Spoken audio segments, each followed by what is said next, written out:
one thing that happens nowadays is because of the digital age that we live in, you see everyone's wins on Instagram, on TikTok, on social media, and it's like, oh my gosh, am I falling behind? And there's a fear of, do I need to do more, or I don't have a business, or do I have a podcast? So much going on. And how do you manage that in your daily life when you see everyone, every reel looking so glamorous and everyone has everything going for themselves? How do you navigate that? I'm actually happy you answered that question, because I was thinking about that a little earlier on how, like the trends, the aesthetics, and how that, how is that affecting me? So this is actually coming from a real place. Of course, a true position, but a most recent. So I'm going to speak on that. So, coming into it and you asking the question, it really made me have to think like, I am being affected by it. Like, this is something that I have to face. Like, hey, I want to start this business. I want to do this and I want to do that. And then there's people that are already doing it, that are younger than you, and it's like, what am I doing?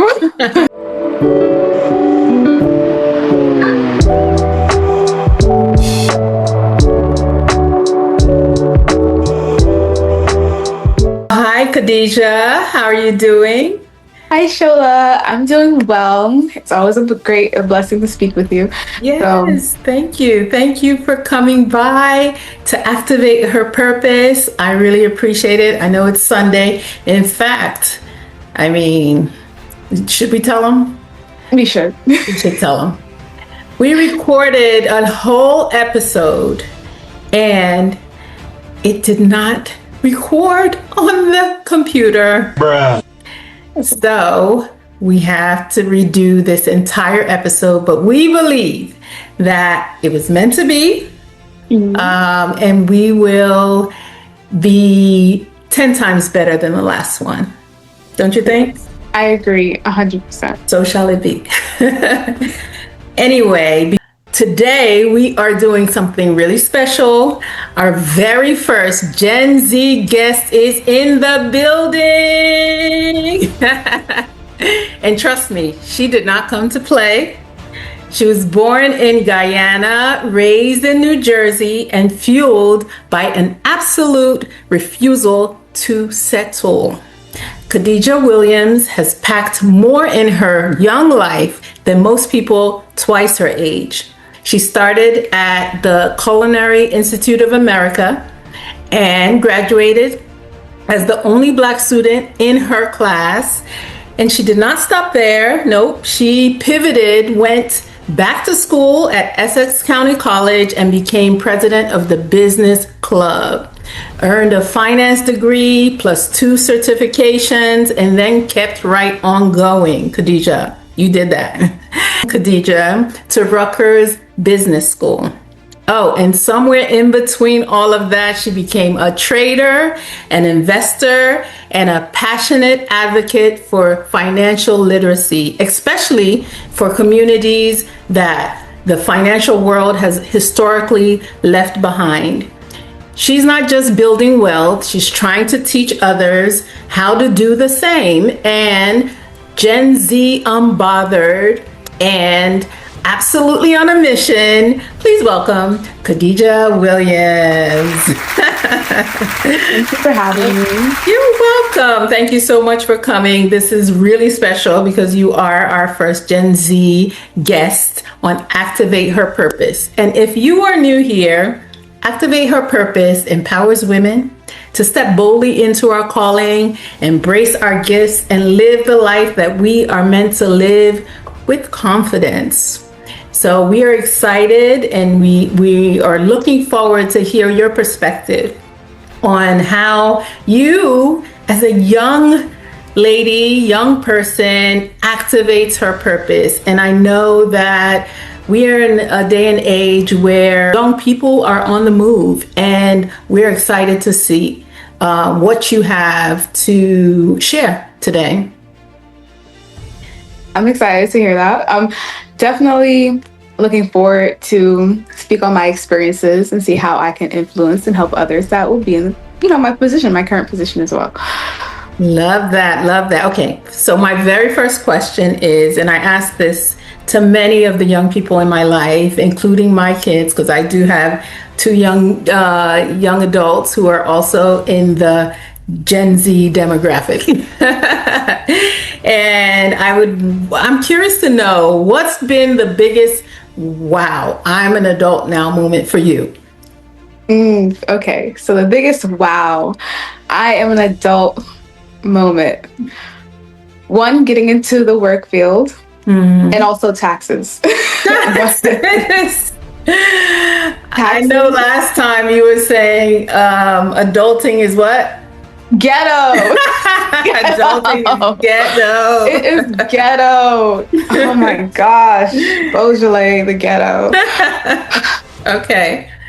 Oh my goodness. So transitioning from the college life into adulthood and working in like the industry overall and meeting so many new people. And as a young person going into it, you kind of get the shock of realizing like, oh my gosh, like you don't have your friends anymore. So people at work are much older than you. They have different experiences, and trying to connect with them is always so awkward. Interesting, huh? Yes. They'll talk about, a tree and a leaf fell. And I'm like, and you're like, oh, that's the most not a leaf falling. Come on, we're not that boring. I'm not saying boring, but I've heard some conversations that is just like, how do I jump in here? Leaves fall all the time. It's interesting conversations that they would have, and then you have to try to stay stimulated and connect with them. But it's very, very interesting being an adult and working. But that's my experience when it comes down to the shock and the wow factor. And then, of course, taxes and realizing that your bill, like the money that you're earning is going to go to bills quickly. Very quickly. It's that sigh was real. Yes, it was. That sigh was real. And we've all had that sigh a moment or two when we get our paychecks or we have to pay these taxes, but it is what it is. We live and we move. But no, I can relate. You don't have to be a Gen Zer to feel that part of adulthood. But also I know that being an adult is also good in some sense. What are some of the good things that you're experiencing as an adult? I've experienced a lot of good things. For one, I've recently got my first car. I've been able to work to purchase my first car. Yes. Okay. So being able to venture out and go places on my own accord and have money from working. Yes. And being able to buy whatever you want and networking, really getting yourself out there, because I know, as a kid, you have a lot of restrictions, but as an adult, you're able to get yourself out there, experience new things, travel on your own. So there are the plus side. There is the plus side. So I'm not going to yuck it. I'm not going to yuck it. But it is an experience. It is. And what's so funny? When we were younger, we wanted to rush to become an adult. It's like you felt like you were missing something, like you need to be there, and then you get there and you're like, okay, it's not that. It's like very anticlimactic, especially when you start paying bills. That's interesting. And it's definitely a shift too. It's a mindset shift. You're growing and everything is happening at the same time. You're trying to figure out how much of your pre-adult life that you want to kind of leave behind and what you want to start embracing. And sometimes that could be unsettling, and sometimes it throws you a little bit for a loop. So I guess my question would be, have you ever in this transition period felt lost or maybe a little unsure of this new chapter? And what has helped you to gain your footing in situations like that? Yes. Like I would say absolutely. I have definitely felt lost before.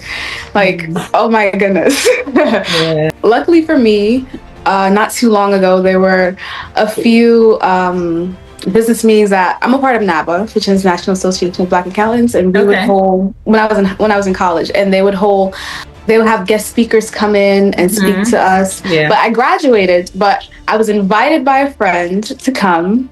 I wasn't going to go, but I really think it was God's grace. I was like, girl, you better go. And by his grace, I met Shola, and I also met Irene. Yes,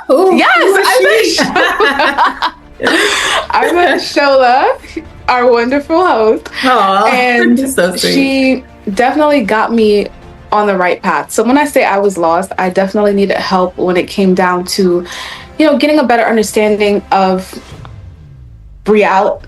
I always just say reality, but reality in a way, as in, okay, I'm an adult, and there's things that I need to learn about. There's things I need to be mentored about. Yes. And from our generation, I believe that we don't get that at all. You graduate from high school, you go into college, and once you get in college, that's it. And once you get into the real world after graduating, that's it. Like you don't really get the proper mentorship. No one's telling you how to act in a social setting. No one's really showing you certain, like it's no foundation for us. They just expect you to just know. Interesting. That's so interesting that you say that, because you would think now, because you grew up in the digital era. So I guess there's an assumption that you have so much online, on YouTube, on TikTok. Everybody's giving information about one thing or the other. Everyone's has a podcast, and like you should know everything. And that's the assumption that many of us make. Yes. When there's too much information, sometimes there's no information that's grasped because you don't even know where to focus. Yeah. And I find that very, very true in a sense, because I do notice that there is a disconnect, especially when it comes to connection and how to relate, even in the real world, in person. There's a little disconnect when it comes to our generation and the generation now. So can I actually touch on that as well? Because recently I had a cohort, I think this was in March, with Devreen. Yes. And I have a bit of trading experience for about 6 years. And what Devreen was doing was helping women in general who wants to get into the trading field. And she wanted to know where there was a disconnect between some of the young ladies and what she was teaching. And one thing I brought up, and again, from the Gen Z perspective, because again, we kind of come from an area where it's like, we need guidance. I tell her, like, you kind of have to start all over. Like, you have to think from a child's mindset that has no idea what trading is, that don't know what a stock is, or doesn't know what an ETF is. You have to break it down completely. All the way down. Exactly. So, even though you have social media and you have Google and YouTube, if you don't even know where to start and you have no guidance to guide you where to start, you're not going to know at all. You're just going to be in a roundabout. You're going to be looping. Yeah. Oh, that's so good. And that's actually the premise of this channel and this podcast is activating your purpose looks differently for many people. Everybody's saying something, but in where you want to go, you have to have the people around you that can help kind of shut down some of the noise and get you focused in the area or the direction that you want to go. So that's really true. Also, AI has thrown us through another new set of loops and hoops and things that we have to consider. So as someone who probably is going through that process now. How do you feel about AI and how it's being used at work and in our personal lives? I think AI, for one, it's a great tool. It's a great tool. It really is. Yeah. It helps us in so many ways. It cuts back the time. You're able to just generate things very quickly. So I would say AI is a plus. There are the pros and cons for some people. AI is taking some jobs. Of course. And I think in school, especially for the younger kids who have access to it, just the accessibility of it, it's allowing people to not necessarily have to go and do the research too much in depth. You just go ChatGPT and it pulls up all the information for you, and it's just there. So there are the pros and cons. Yeah.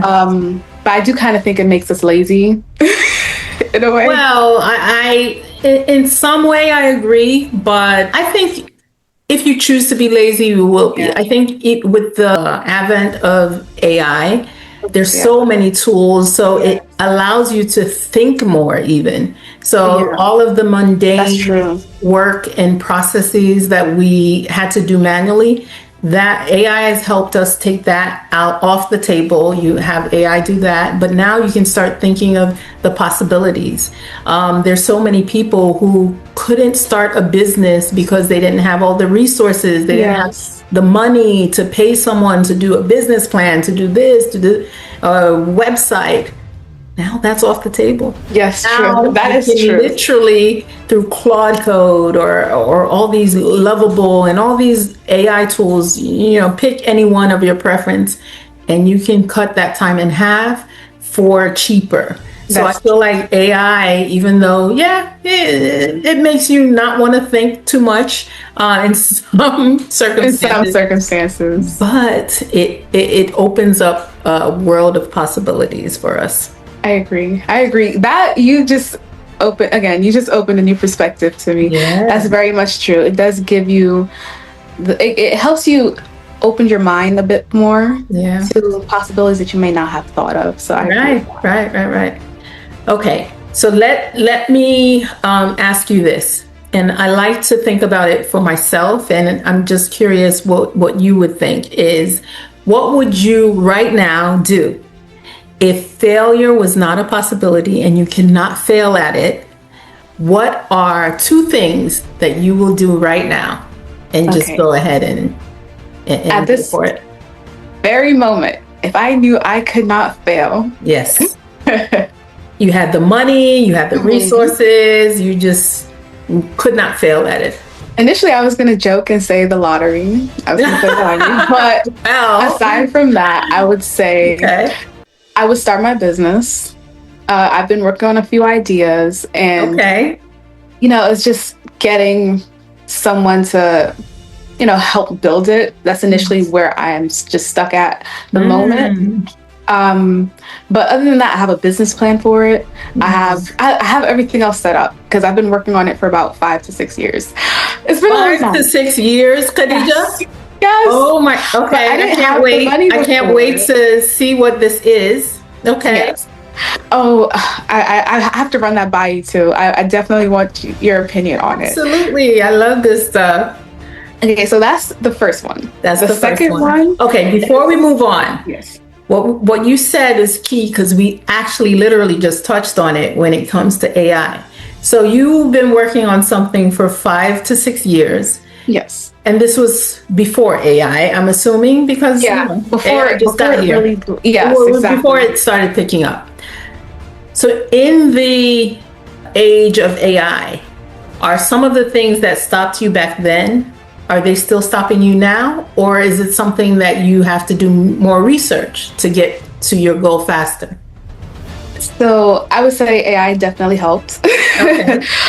There were some things that were stopping me before, but now that AI got into it, I was able to use ChatGPT for certain things that gave me more perspective on like the demographics. And I'm like, okay, this is great. But there's just one thing that's stopping me. And again, that's just building the product. So even AI, it can you're able to use it to create like a 3D design, but how do you build it? And how do you build it without really telling a lot of people if you don't have a passion for it? And you have to go on about it a certain type of way to where you can't really tell so many people. Yeah. But you need to tell the right people. Right. That would help. That is true. And I'm a big fan of Shark Tank and all these, idea shows. But one thing that I do know that is repeated a lot is sometimes it's not even about the patents that you have or, all these non-disclosure signature documents that you have to sign. But it's really about you being first to market. And starting is very important because sometimes there's, what do they call it? Over analysis or analysis paralysis, I think it is, where you're reviewing, rehearsing, is it right, being perfect. Obviously, you do have to do some of that, but there has to be a happy medium where you decide, okay, is this product good enough to launch? And then it gets developed as you go along? Or do you have to wait? Or because sometimes you don't want to wait so long where somebody else launches something that you're like, wait, it took me 6 years to develop this. How did they get to market? So that's something to keep in mind. I have definitely been through a process of creating a product from scratch and manufacturing and all of that stuff. It's great. I love the idea. I love, the process. But just something that I learned is sometimes being first to market, having your audience or your target audience testing the product so that they give you what they want as opposed to what you feel is just the prettiest product that I could ever produce for you guys. Here, take it. And they're like, we didn't want that. So that's something to keep in mind. So the thing with that idea in particular is that I know, and I've spoken to a lot of people about it.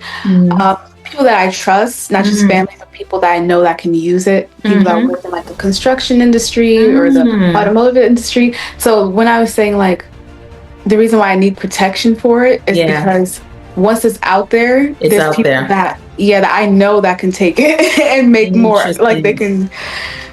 So it's like the aspect of it. Well, I am so grateful that I am interviewing you so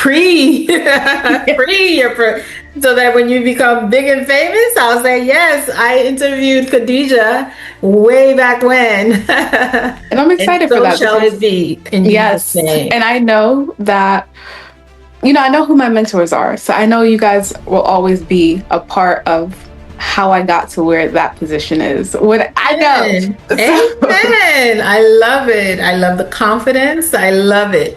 And you had a second thing that you would do. So my second thing is I want to travel and do. Don't we all? Yeah, we do. Take me anywhere right now. I want to do, for one, spread the gospel. So like mission trips where you go to foreign countries that they may not have the exposure to technology to get more connected to our Lord and Savior, Jesus Christ. Amen. And just expose them to the Lord, giving them Bibles, allowing them to really understand what's going on and how they can become more connected. Because I feel that there's a lot of people that you would think, oh yeah, the internet's everywhere, computers are everywhere, technology is everywhere. And that's not true. Currently, the church that I'm in, they are doing mission trips. And they're asking for donations to build churches in certain areas that don't have churches at all, or that are a bit more remote or far off. So it's just giving people the opportunity to learn more, to save more souls, to bring them to Christ. So I think that's very much more important. I wouldn't say than the first one, but I think, definitely saving people and getting them to where God needs them to be is. Yeah, that is number one, because even the Bible says, go out in the world and preach the gospel. And I always hear this saying that preach the gospel and, if necessary, use words, which means a lot of times you don't even have to speak or say something before people see the Christ in you, because of the way that you conduct yourself, the way that you're kind and loving. And a lot of times nowadays it's hard to, sometimes the gospel doesn't come through because of our character and attitude. So I think becoming more like Christ and showing that to the world is just as important as going and preaching the gospel from the Bible. So I love that. I love that that is part of one of the things that you would do if you could not fail. And guess what? We can do it, because we can do all things through Christ who strengthens us. Thank you for that. Thank you, thank you, thank you. Okay, so being that our theme is activating our purpose, I want to hear what you feel about what purpose means and what purpose stands for. So I'm asking all of my guests to complete this saying or this statement. A woman activates her purpose when she... Okay. A woman activates her purpose when she overcomes her fears. Ooh. And is able to carve pathways for the new generation. And what I mean by that is, for example, myself growing up, we came from a bit of a hard background. Mm-hmm. So being able to overcome those fears of, probably not being good enough, not being smart enough, not, just feeling that you have what it takes. Mm-hmm. And so many young girls and so many young boys nowadays are feeling that way. Yeah. So being able to push through that and just know that if I keep my head up and if I keep if I keep looking at the Lord and just keep going, that I can push through it and carve a pathway for the younger generation, for them to know that even if they start from a very hard place, they may not have money, they may not have proper clothes or anything, they may not have it, but just if you have hope and you have faith and you look towards Christ, that you can continue, you can keep pushing forward and eventually carve the pathway for those, making it easier. Yes. And I think we talked on that before, where we were saying we want to live like Gen Z, want to live in the soft era in a bit. Soft life, yeah. The soft life. But to me, that's more of like, okay, I saw my mother work hard. I see my grandfather. I've seen so many family members trying so hard that it's like, I think I deserve to live a soft life. And I think the generation that's coming after me, that they deserve to live a soft life too. They're able to see who struggled before, and they're able to be like, hey, like, I can carve a pathway and make it easier for the next. So that's how I view. That's what my purpose, I believe my purpose is. Oh, that's amazing. What do I start with? I want to start with the fact that you said not having fear, because that really stops us in our tracks. And fear being the acronym, false evidence appearing real. And a lot of times, a lot of things that we fear, by the time we get past it, we're like, why was I even afraid of that? And so that's why I feel like that's key to activating your purpose. Just taking fear out of the equation, moving forward, even in the face of fear, because sometimes you do feel jittery, you feel nervous, but going and doing it anyway. And that has to do with everybody. There's no generation specific that really has honed that. But even the Bible says that God has not given us the spirit of fear. So fear is absolutely a spirit, especially in this day and age where everything seems to be, don't eat this. If you eat that, it's going to cause cancer. And then if it doesn't cause cancer, you're going to faint. And then like, what? I can't even drink water now. So we're living in a day and age where everything has the potential to bring fear. But we definitely have to make sure that we are very, very keen on having faith. And faith is fear in the opposite direction. And I just love the fact that purpose is something, like I said it on one of my videos, that our purpose is from God who created us, and he already gave us a manual of where we should be going or what we should be doing, and the purpose for our life. He already has a plan for all of us. And that's why I love to ask my guests the question, like, when you were younger, what were the things that you thought you wanted to do? Because a lot of times God has already put that purpose in us from such a young age, but because life happens, you get a job, you're doing things that, just to survive, we tend to forget the things that we've always wanted to do. So having said that, I do want to ask you, what have you always wanted to do? Even though you're a baby, you're still a baby, but when you were younger, when you were 3, 4, 5, however long you could remember, what were some of the things that had been something that you would love to do? So when I was younger, of course, coming from a toddler to teenage mindset, I would say, from around that age range, I would say I was very creative. I was always creative, so I've always liked to make things, and this is what led into my business idea now. But this is just interesting or a crazy idea, but I wanted to make the first flying car.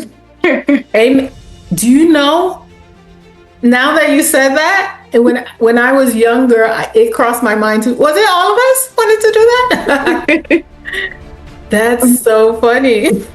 I actually had a drawing of it. I found it like a year or two ago, and it was, it's just our mindset back then. But that was one of them. Don't diminish that. That's when God gives you ideas, you never know. Don't diminish it at all, because who knows? It may be a version of it. So. And I would also say that when I was very young, I always knew I was going to be in the world of business. Okay. It's just something that, again, I think just God told me that, like, it was something that, hey, you're going to be in this. And I never knew what it was. I didn't really understand it, but from watching TV, I knew what business was, or, a realm of it, but I never really knew, okay, where is this going to go? Exactly. So now that I'm getting older and I'm looking back, I'm like, okay, I can see where the dots were connecting in a way. I'm still trying to figure out now what God has for me when it comes down to the business side. And I think I might have an idea of it. So I can see how it kind of like the steps, how it worked to get there. It's so good to even look back, because I do that often. Like, what was it that I really wanted to do when I was younger that just never took off? And I remember just being someone to encourage people has always been somewhere along my path. So every time I end up doing something like this or a speaking engagement, or you just know that God is pulling those things together, and there's a plan, but as long as you start putting them together piece by piece, and then the big picture, just like a puzzle. So I love that you said you've always wanted to do something related to business and making something, and now you have this product in flight. And also, I have one more. One more. Go ahead. And that is, once I became in my teenage years, I was exposed to trading, and when it comes down to making money and passive income. So also from a young age, I would say learning about building wealth and also helping others build wealth. So when it came down to the community, because I kind of saw how it was hard for us. It was hard for a lot of people in our community, that's of our community, to build wealth, to build passive income, because all they do is work, and they're not really able to pass that wealth down. Take a breath and exactly. So they can't take a breath, and they can't necessarily pass the wealth down. And passing the wealth down to your children is how you build generational wealth. If the children know what to do with it. So I realized that that's one of the things I want to do too. I want to be able to expose people to how to build passive income, how to build wealth, how to build like a safety net. And from there, it kind of build and build and build. So when I was able to get to college and I applied and when I applied to get into the business club, because it's not, you just can't really just get accepted, especially for certain things. So once I got into it and I ran as president and got the role, I'm like, this is perfect. And then boom. So now we're having like conferences to where I'm teaching people about passive income. And it's not just like the student body, it's also people from outside. They allowed outside people to come in and learn on certain topics. So I was very much grateful that God put that in my path. And hopefully it continues. I know it's going to continue in some way, shape, or form, however God has it for me. I know it's going to. First of all, are you sure you're a Gen Z? Are you sure you're a Gen Z? Because you sound like a Gen X. You sound like a whole millennial. My mom and family always told me I was, too much. Old soul. For your age, But that is so amazing. And that's why you're doing so well. It's important to know, gain knowledge. And I love the fact that you've been doing that all along. You don't stop at one height or one career path. You're spreading your wings, and that's just amazing. And one thing that happens nowadays is because of the digital age that we live in, you see everyone's wins on Instagram, on TikTok, on social media, and it's like, oh my gosh, am I falling behind? And there's a fear of, do I need to do more, or I don't have a business, or do I have a podcast? So much going on. And how do you manage that in your daily life when you see everyone, every reel looking so glamorous and everyone has everything going for themselves? How do you navigate that? I'm actually happy you answered that question, because I was thinking about that a little earlier on how, like the trends, the aesthetics, and how that, how is that affecting me? So this is actually coming from a real place. Of course, a true position, but a most recent. So I'm going to speak on that. So, coming into it and you asking the question, it really made me have to think I am being affected by it. This is something that I have to face. Hey, I want to start this business. I want to do this and I want to do that. And then there's people that are already doing it, that are younger than you, and it's like, what am I doing? So one thing I realized is that a lot of the things that we see on the internet, it may not be true. And I'm not saying that I'm not going to talk down on their growth. And because again, if the growth is real, then I am very happy for them. But also don't compare yourself, because the things that we see may not be what's actually there. So that's one. And two is that, I don't know what this person went through to get to where they need to be. And currently I'm going through my seasons as well to get to where I need to be.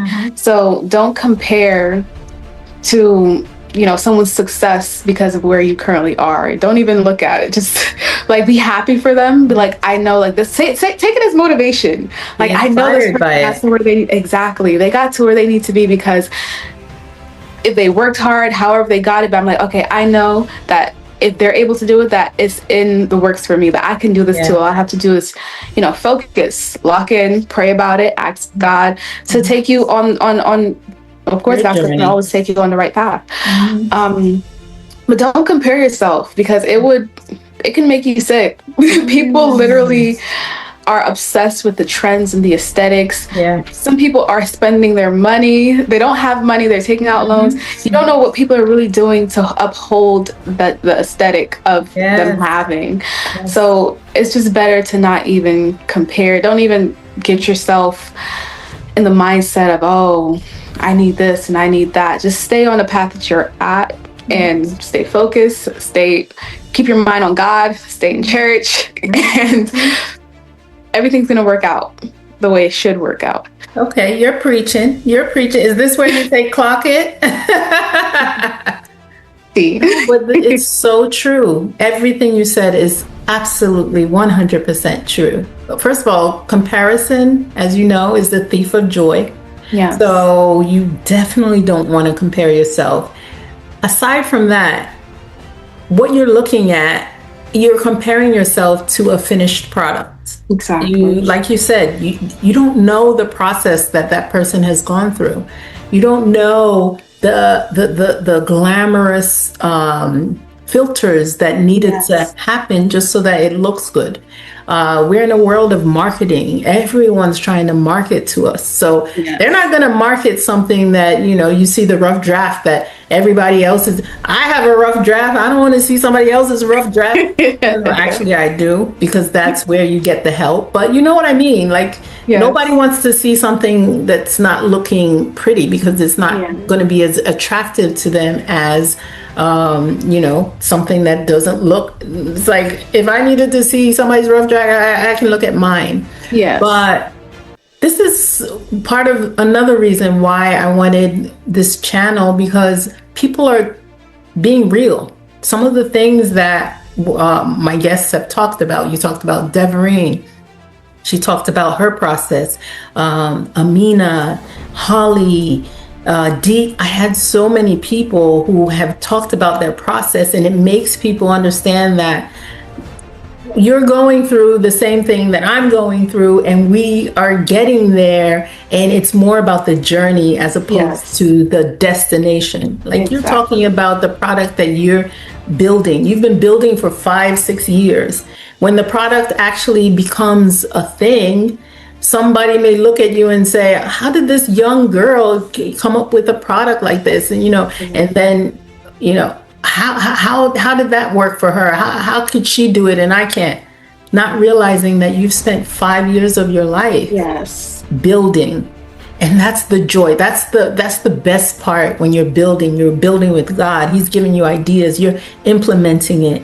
That's the journey, and that's what we should emulate, actually. Exactly. I think I agree with that. Glamorizing the journey of itself is way better. That should be a caption or something, or a book. Yes, glamorizing the journey. And I think that would, again, carve the path for the next generation. Allow them to see how hard it was, not to scare them.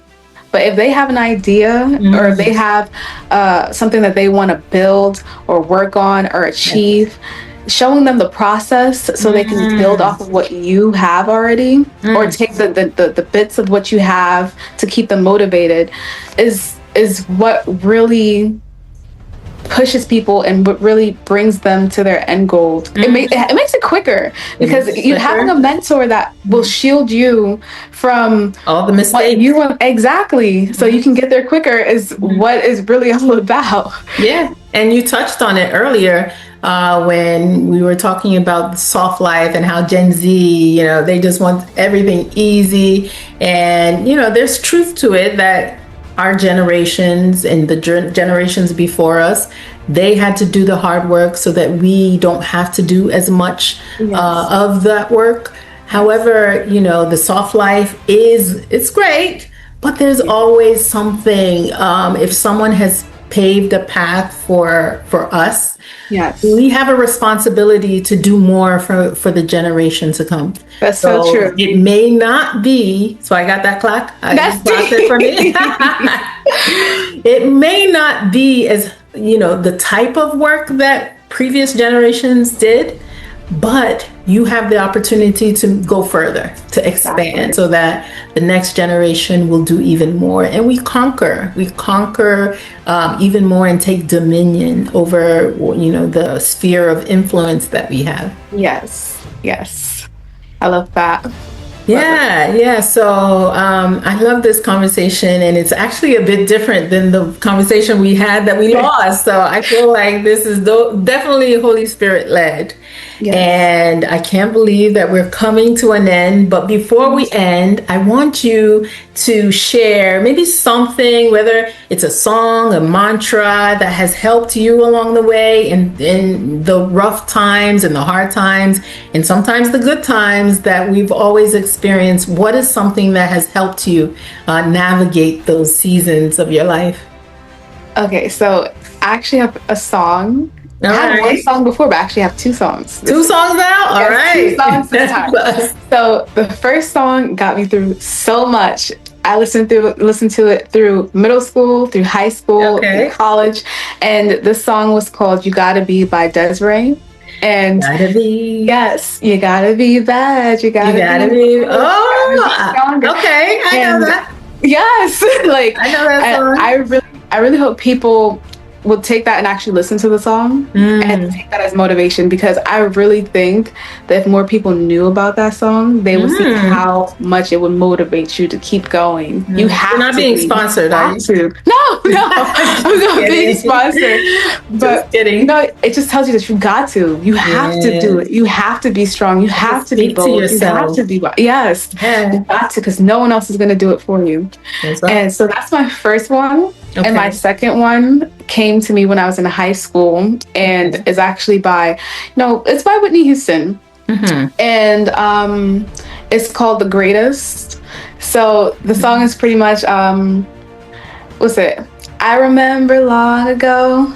She pretty much promised herself never to walk in anyone's shadow. If I fail, if I succeed. Exactly. At least I live how I believe. All of the time. That's why I'm like, are you sure you're a Gen Z? Wait a minute.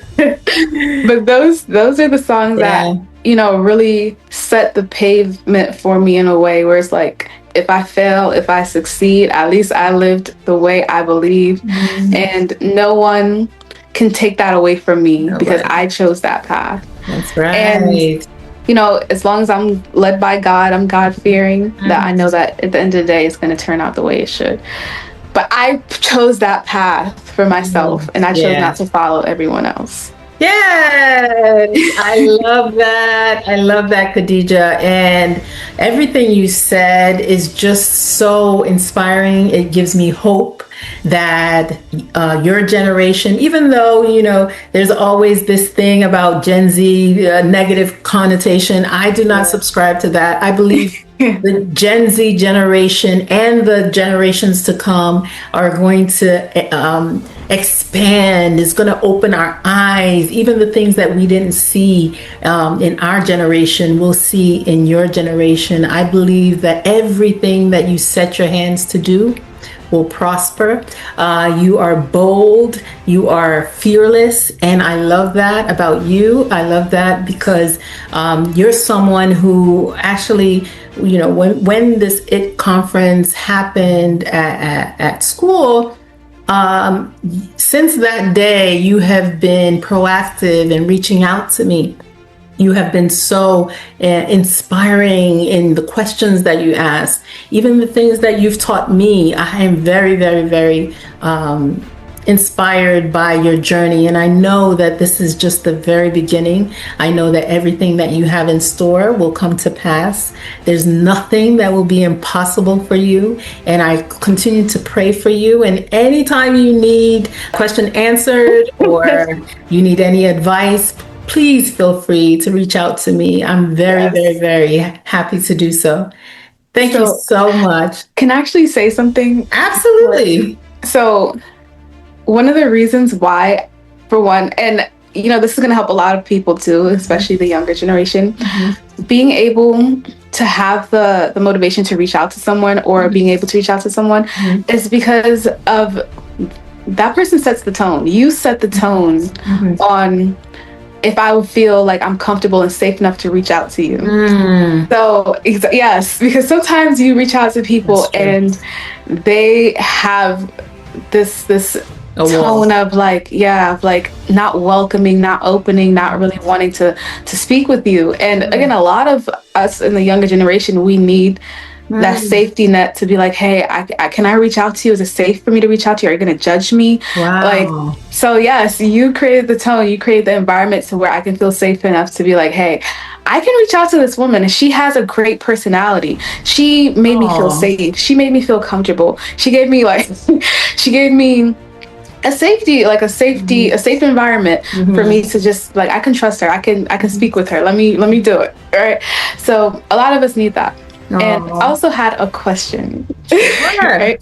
So I know you just touched on this topic of Gen Z. And this may be controversial, but I know a lot of people, they look at the Gen Z in the negative light, but I always say, like, you can't really look at Gen Z in the negative light if we were brought up by the past generations. Exactly. I'm like, wait, I don't know we're all why. in the same boat.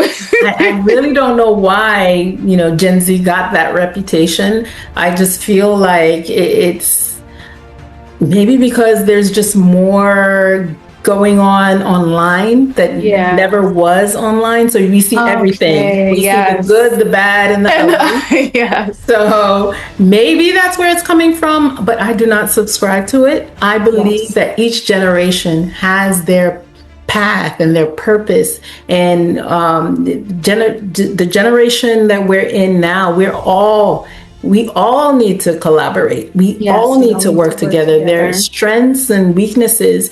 And even a lot of times they look at past generations, and, I'm just saying generations just to identify the age group, as if, they're old school. There's some things that should be brought into each generation, like that personal connection, the respect and honor that is given to elders and things like that. The wisdom should be brought in to the generation that are young now, and vice versa. The boldness, the fearlessness, the proactivity, and just being able to do things without hesitating, and just putting someone like me, it took me a while to even be able to create a channel like this because I was so hesitant. I didn't want to put myself out there. Your generation, you grew up on this. So it's no big deal. They're like, what are you talking about? That's true. So these are the strengths and weaknesses that we need to come together as humans and begin to use it for, and take up space in every area, every arena that we find ourselves. And I feel like that is the purpose that God has for each and every one of us, whether we're young or younger at heart. So that negative connotation for any generation, I do not subscribe to it. And I feel like that's not something that should be the case. But I'm glad you said that. And again, I'm very much grateful for, you being a part of my life, for being my mentor, for being my friend, for being, you definitely helped me in many ways, and I'm truly grateful. No problem. And I'll give you your check after this podcast. No, I'm just kidding. Thank you so much, Kedegia, and thank you for agreeing to come back on after we lost our previous footage. I really feel like this episode actually was even more robust and more in depth, and I appreciate your time. All right, thank you so much. And if you are watching and you would like to add to this conversation, please feel free to reach out to me, or write it in the comment section. And if you have any questions for me, for Kedegia, or any advice for Gen Z, you heard her say that many young people do want to reach out, do want to make connections, but sometimes there's this wall or hesitation. Let's break down those walls, break down those silos, so that we can be everything that God has called us to be, with confidence. Again, if you would like to be on our channel to have a chat around activating our purpose, please reach out to me and I will be sure to bring you on. Until next time, please like, share, and subscribe, and I will see you in the next video. Thank you. Bye. Bye.